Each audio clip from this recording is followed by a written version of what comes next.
Back at the first of this year, we put out a fun little episode all about the various weird special days and holidays that are scheduled to occur each year. In that episode, National Days, among all the guff about Pi Day, the illumination of the history of Talk Like a Pirate Day, and a frank discussion about how certain federal holidays in the United States came to be, we totally failed to mention the one holiday that bears most of the responsibility for the messed up system of accounting for days and months that we currently suffer under. See, the main problem an accurate day, week, and month measuring system faces is that we count a day as an even 24 hours, when, as we are sure you well know, it's actually more like 23 hours, 59 minutes, and 59.9985376 seconds on the day of this writing. And even that would be something we could work with if it weren't for the fact that tomorrow is going to be 23 hours, 59 minutes, and 59.9987793 seconds. A loss of 1.2207 milliseconds, which would be still sort of fine if we hadn't lost 1.4624 milliseconds over yesterday.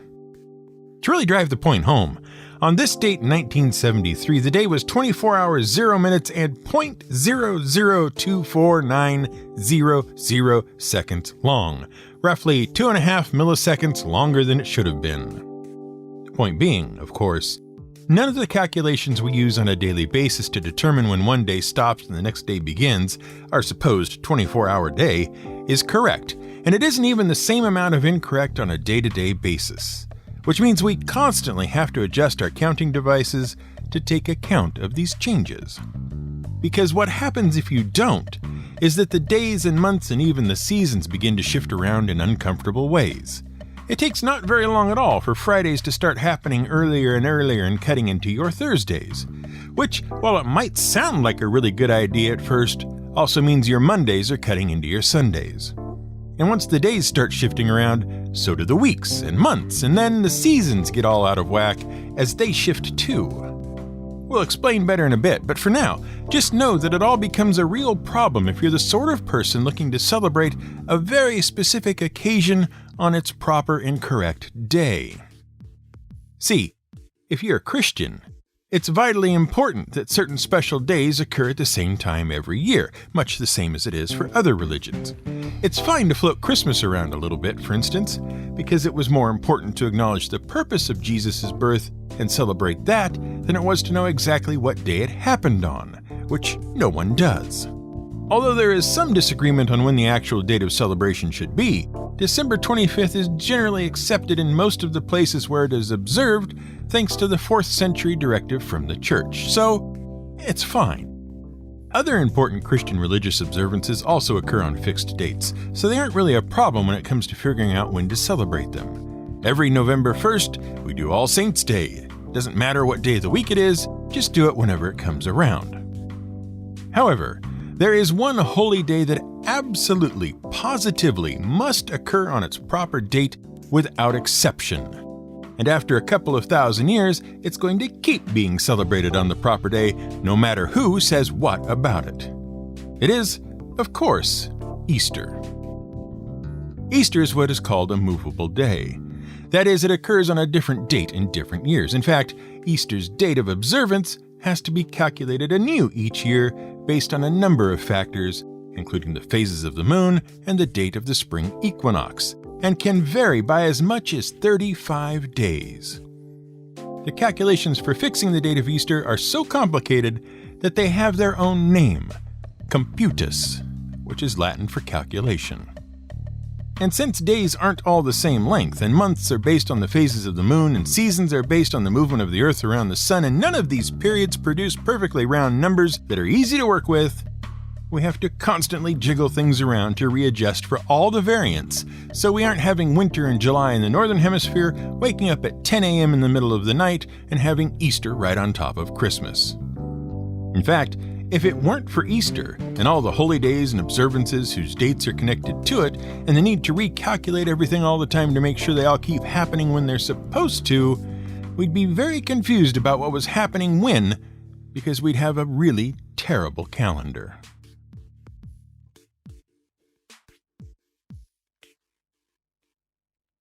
This is GM Word of the Week, and I'm Fiddleback. In order to really understand the calendar and its various forms, functions, and problems, you have to start by understanding three basic concepts: the day, the solar year, and something called lunation. To begin with, the concept of a day is really the most essential bit.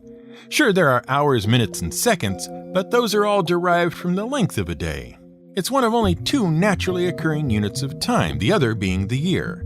And, as we pointed out before, we're already in trouble because there's some discrepancy between what we think of as a day and what a day actually is, meaning that units derived from the day are also always slightly wrong. Most of us are perfectly happy to accept that a day is 24 hours long, but it clearly isn't. A day is defined as the amount of time it takes for the Earth to complete one rotation on its axis, marked by the Sun returning to the same position in the sky 2 consecutive times, say from noon to noon. This is called the solar day. From this, you can calculate the duration of a second as 1/86,400th of a day, and from that, minutes and hours. Although when Ptolemy in 140 CE did it, he came up with 2 distinct versions of the hour, and therefore the day, neither of which match with what we use today, or in fact, with what was anything like accurate. It wasn't until 1000 CE that al-Biruni and other Muslim scholars worked out a system that corrected Ptolemy's measurements and better fit with what is in use today. These days, we use an atomic clock to precisely count exact seconds, from which we then calculate the passage of a day. Currently, the definition of a second is precisely the duration of 9,192,631,770 periods of the radiation corresponding to the transition between 2 hyperfine levels of the ground state of the cesium-133 atom, making a day last exactly 794,243,384,928,000 of those periods, which is nice and useful and easy to work with. Still 86,400 seconds in one day, but they are now so exact that we can be assured our current days are as exactly 24 hours as they can be. However, as mentioned, this doesn't precisely match up with the real world, and you don't even have to peer down to milliseconds to see evidence of the problem with the definition of a day. Because of the variance in the real-world passage of a day, the solar day, when the sun returns to the same position in the sky as the previous day, versus the precise atomic clock-calculated amount of time that passes in a day, we have to keep making adjustments. Otherwise, the atomic time would run ahead of solar time. Some adjustments are relatively minor, like the leap second, which is added or subtracted as needed by the people in charge of tracking the actual time at the International Earth Rotation and Reference Systems Service. When a leap second is scheduled to occur, whatever day it occurs on is suddenly redefined as either 24 hours and 1 second or 23 hours, 59 minutes, and 59 seconds in length, not 24 hours exactly. And these adjustments can be brought about by any number of things that might affect the rotation of the Earth, like significant changes in the distribution of the Earth's mass, tidal friction, and even significant earthquakes. The worst part is, there are at least 2 other ways of calculating how long a day is, including stellar days, which rely on the position of the stars in the sky. Basically, whatever time you think it is always wrong. So you might as well give up on ever being on time for anything ever again. It can't be done. Not that you were going to be on time in the first place. Now that the extremely simple concept of a day is out of the way, we can move on to the second of our 3 basic concepts, the solar year, also known as a tropical year. At its simplest, the solar year is the time it takes the sun to return to the same position in the cycle of seasons as observed from Earth, say from vernal equinox to vernal equinox. And as we all know, that period is 365 days, at least according to your calendar. Except we all know it isn't.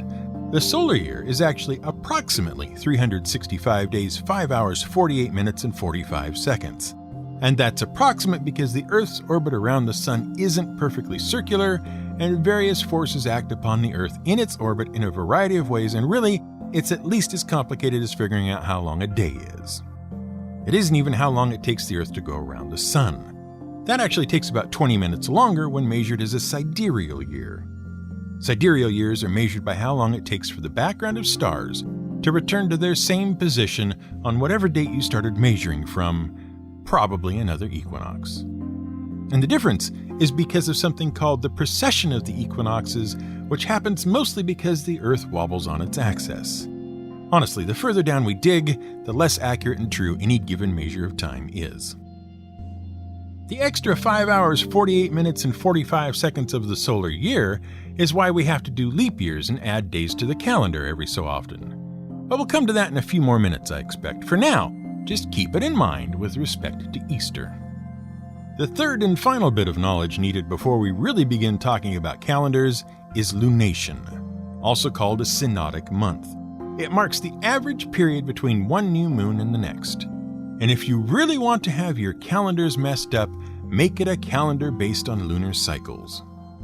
The whole point of the time period we call a month is that it is supposed to represent one complete cycle of the phases of the moon. But of course, this never has been and never will be a nice, easy to work with number. No, the average lunation or synodic month is about 29 days, 12 hours, 44 minutes, and 2.8 seconds. Average. What really happens is that the lunation can vary anywhere from 29 and a quarter to very nearly but not quite 30 days because of gravity. Its own, the Earth's, and the Sun's. Plus the fact that the moon is in a slightly eccentric orbit, plus the fact it sort of has to keep up with us as we go around the Sun, plus, well, a whole bunch of other factors. In short, it's a mess. In fact, everything is a mess. Lunation, solar years, days, all of it. And this uncertainty and imperfection and constantly changing numbers means it is really quite difficult to come up with a calendar that even comes close to keeping things in line and happening at the right time. At least, our definition of the right time. Without the various adjustments to the calendar, it would be merely 4 years before New Year began on the wrong day. In 28 years, you'd be in the wrong week, and by the time you became a grandparent, you'd be about a month out, seasonally speaking. Making accurate and true calendars is very important, but also extremely complicated and very difficult. But the Sumerians certainly gave it a shot. They developed the first confirmed known calendar sometime around the 22nd or 21st century BCE, which was later picked up and refined by the Babylonians. They developed what is known as a lunar solar calendar. The lunar solar calendar uses both the phases of the moon and the solar year to determine the length of months and years. In their version, each new month began with a new moon, and lasted however many days it was until the next new moon occurred, meaning their months had no fixed number of days. After 12 such months, the calendar started over again each spring. The Babylonians weren't fools, though, and soon noticed that seasons were getting out of whack and not showing up when they should, according to the calendar, so they soon developed something called an intercalary month. The intercalary month is an additional month inserted into a calendar at a predetermined interval and is intended to bring a calendar back in line with a solar or sidereal year, depending on a given culture's preference. The Babylonians inserted a special month at the end of every 17th and 19th year to keep the seasons happening when they should. Sticking to the cycles of the moon, each month consisted of 3 weeks of 7 days, each with a fourth week that could be 8 or 9 days long, depending on when the next new moon occurred. This Sumerian calendar, by way of the Babylonians, was successful enough that it was picked up and used as the basis of the Persian, Zoroastrian, and Hebrew calendars. Now, some of you may be jumping up and down in your seats and wondering about things like Stonehenge and other stone structures located around the world, which certainly must have been some sort of early calendar, obviously. While it is true that this may have been the case for some of them, based on various cycles of the sun or moon, they didn't receive the sort of widespread adoption that other more definitely calendars did. Many of them have a doubtful and speculative history as an actual useful what day is it sort of calendar, rather than a device constructed to indicate one very particular celestial event or a simple accidental coincidental such alignment. For now, we're going to pass by them in favor of those with a more widespread adoption and a more clearly defined and well understood usage. As for the Mayan calendar system, it's just that, a system of closely related and complex calendars that, while interesting in their own right, didn't really help shape the modern calendar or have a large impact on the world until people started making movies about them and going into a panic. We could do an episode all about them at some future date, if only their calendars hadn't stopped working several years ago now. The Zoroastrians and Persians would go on to further refine the calendars they used to suit their individual needs. The Persians in particular switched to a solar calendar because the main deity in Persia was closely related to the sun. By adding an intercalary month every 6 years, they could more closely align the Persian calendar with the observable seasons, and, by naming that extra month after the deity, celebrate the deity more regularly. Eventually, though, the entire calendar system was reformed by Persian mathematician, astronomer, poet, and all-around romantic guy Omar Khayyam in 1079 CE. As part of creating a better Persian calendar, Khayyam took it upon himself to rework most of the calculations needed to properly set a calendar, and came up with a length for a full year of 365.24219858156 days. A figure accurate to 5 significant digits, only off by roughly 3/4 of a second. Meanwhile, in China, they too developed a lunar solar calendar, which we discussed in our episode on the zodiac, so check there for details. While the Hindu lunisolar calendar was developed in ancient India and parts of Southeast Asia. To be fair, though, the Hindu calendar isn't just one calendar. It's a set of several different calendars developed and specialized for the various regions of India to mark local important holy and festival days. Each one is more or less uniquely calculated, but uses the same basic principles with intercalary adjustments every 3 years. Although chiefly used for astrological purposes these days, derivatives of the Hindu calendars are still used today in the Buddhist religion. Meanwhile, in classical Greece, the different Greek states all had pretty much their own calendars as well, based in part on the earlier Persian calendars. Some of them didn't even have names for all 12 of the months, and most of them missed the note about using intercalary dates to keep things in line. The Athenians knew about intercalary months though, but they weren't much help as they tended to use 3 separate calendars. One moon cycle-based 12-month calendar for festivals, one 10-month democratic state calendar used to mark the dates of civic duties and based on the sun, and an agricultural calendar which marked out the position of the stars at certain times of year to keep track of the seasons.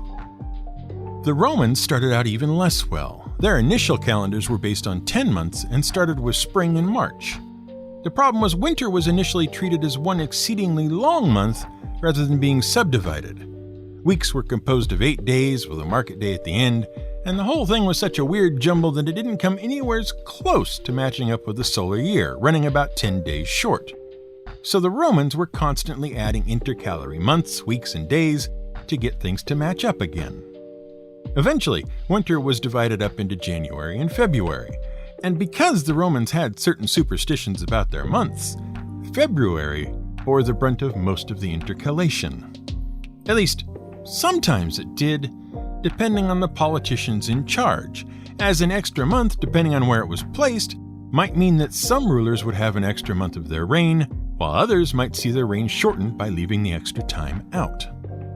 The years leading up to 46 BCE were particularly troublesome because numerous extra months were constantly added and removed.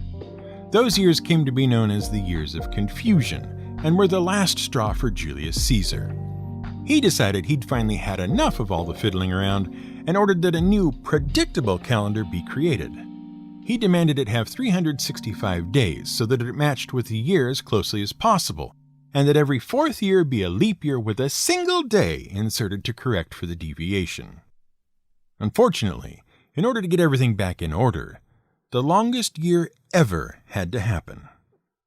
At 445 days, with 2 additional months, 46 BCE takes the prize.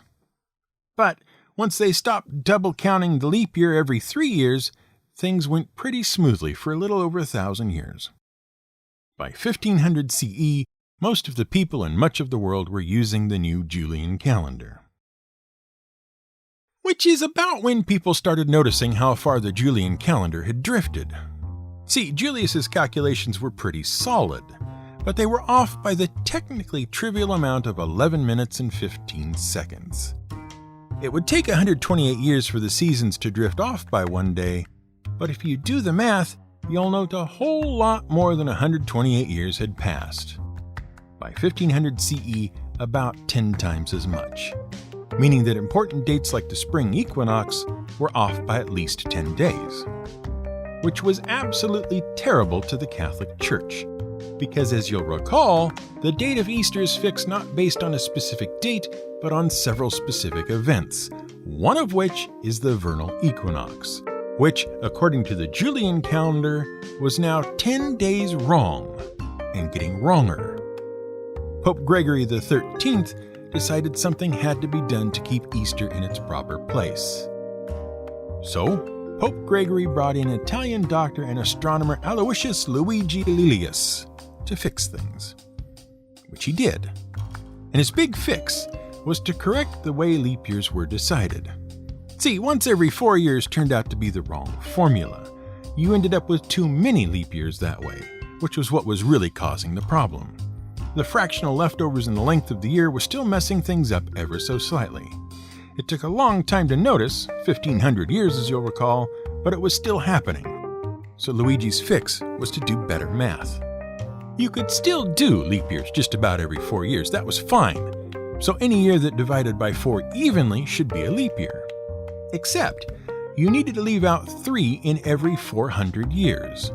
So any year that was a leap year, but that was also a multiple of 100, should be skipped, unless it was also divisible by 400, in which case, leave it in.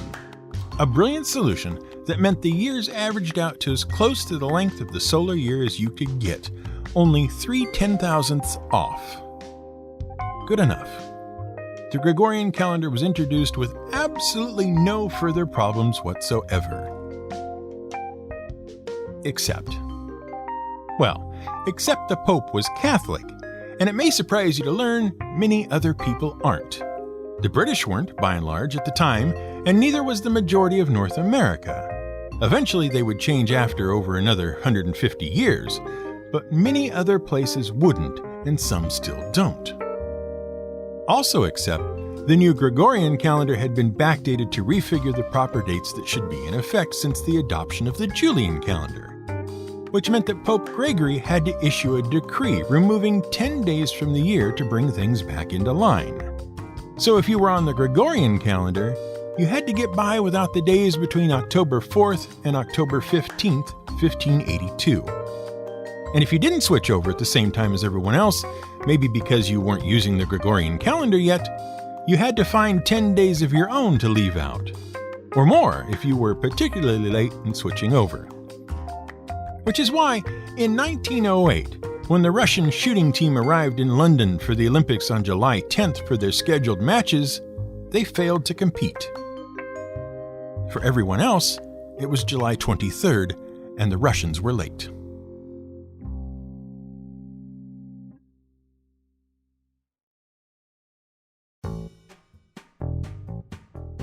Thank you for listening to another episode of GM Word of the Week. We hope you enjoyed it. Honestly, this episode was going to be about something else entirely. But when we read Humble Pie When Math Goes Wrong in the Real World by Matt Parker of stand-up maths fame last week, we had to recalculate and go with this instead. We'll link to it on Amazon in the show notes for this episode. A big thank you to our patrons on Patreon. We started out this year with a support goal, and we're happy to announce that thanks to the contributions of our very fine patrons, we're just over halfway there. With them supporting us, the episodes just keep getting better and better, as we can afford to access more research and reading materials with which to inform our episodes while keeping the episodes ad-free. If you'd like to join them and help out, head over to gmwordoftheweek.com, find the yellow banner at the top, and give it a click. From there, it should be as easy as pie. This episode was researched, written, and produced by Brian Casey, who is ever so glad his birthday didn't fall on one of those 19th year Babylonian calendar months. That'd only be 2.5. Music for this episode was provided by Blue Dot Sessions. Don't be fooled by the calendar. There are only as many days in the year as you make use of.